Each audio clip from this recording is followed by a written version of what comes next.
যে দলে মেসি আছে সেই দলে নতুন কিছু হবে না তা কি করে হয়? লিওনেল মেসি যে ইন্টার মায়ামিকে একাই বদলে দিয়েছেন তার প্রমাণ নিউ ইয়র্ক রেড বুলসের বিপক্ষের ম্যাচটি। অবিশ্বাস্য জিনিস মেসির দ্বারাই সম্ভব, কারণ অবিশ্বাস্য সবকিছু করতেই অভ্যস্ত হয়ে গেছেন এলএম10। ইন্টার মায়ামির হয়ে নিউ ইয়র্ক রেড বুলসের বিপক্ষে মেসি একাই করেছেন 5 অ্যাসিস্ট ও 1 গোল। বিশ্বের সেরা খেলোয়াড়ের পাশাপাশি সেরা প্লেমেকারের উপাধিটারও যথার্থতা আরও একবার বুঝিয়ে দিয়েছেন আর্জেন্টাইন সুপারস্টার।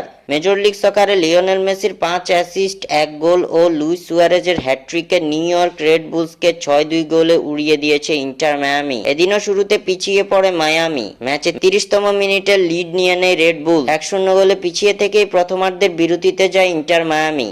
তবে দ্বিতীয়ার্ধে একের পর এক গোলে ঘুরে দাঁড়ায় ডেভিড বেকহামের দলটি। ম্যাচের 48তম মিনিটে মেসির দারুণ অ্যাসিস্ট থেকে গোল করে দলকে সমতায় ফেরান রোজাস। 50তম মিনিটে লুইস সুয়ারেজের সহায়তায় গোলের দেখা পান লিওনেল মেসি।